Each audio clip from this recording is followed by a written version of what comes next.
అనారోగ్యంతో మృతి చెందిన 60 సంవత్సరాల గుర్తు తెలియని వ్యక్తి మృతదేహాన్ని శ్రీ శివలింగేశ్వర స్వామి భక్త బృంద సేవా సమితి సభ్యులు జిల్లా వైద్యశాలలోని శవాగారానికి తరలించారు. శివాజీ చౌక్లోని జామియా మసీదు పక్కన సుమారు 60 సంవత్సరాలు ఉన్న గుర్తు తెలియని వ్యక్తి భిక్షాటన చేస్తూ జీవిస్తున్నాడు. అతడు అనారోగ్యంతో గురువారం మృతి చెంది ఉండడాన్ని స్థానికులు గుర్తించారు. 2 టౌన్ సిఐ రాములు నాయక్ విషయాన్ని తెలియజేశారు. వెంటనే ఆయన శ్రీ శివలింగేశ్వర స్వామి భక్త బృంద సేవా సమితి అధ్యక్షుడు కుర్ర శ్రీనుకు సమాచారం ఇచ్చారు. ఆయన సూచన ప్రకారం అంబులెన్స్లో మృతదేహాన్ని జిల్లా వైద్యశాలకు తరలించి అక్కడి శవాగారంలో భద్రపరిచారు. కార్యక్రమంలో సమితి సభ్యులు రఫీ, మల్లెల వాసు, పోతురాజు తదితరులు పాల్గొన్నారు. గత 8 సంవత్సరాలుగా గుంటూరు పట్టణానికి చెందిన స్వామి జ్ఞానప్రసన్న గారి ఆశీస్సులతో ఆకలితో ఉన్న వారికి అన్నం పెడతాం. అనాథలుగా నిస్సహాయాలుగా ఎవరైనా మరణిస్తే వారి యొక్క పాదీ దేహాలని ఉచితంగా ఎక్కడ కూడా ఒక రూపాయి కూడా తాకకుండా మన దానమైతే దానం, కర్ణమైతే కర్ణం చేయడం జరుగుతుంది.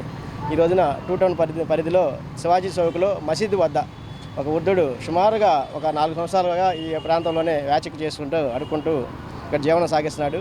ఒక 65 ఏళ్ళు పై వయసు పడి ఉంటుంది.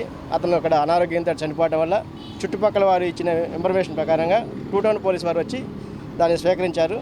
తదుపరి ఇంకెవరైనా వారి బంధువులు ఎవరైనా వస్తారని చెప్పి ఆలోచనతో ఈ యొక్క మృతదేహాన్ని మరి తెనాలి జిల్లా వైద్యశాల నందు మార్చిలో భద్రపరచటకు సిఐ గారు భద్రపరచని తెలిపారు.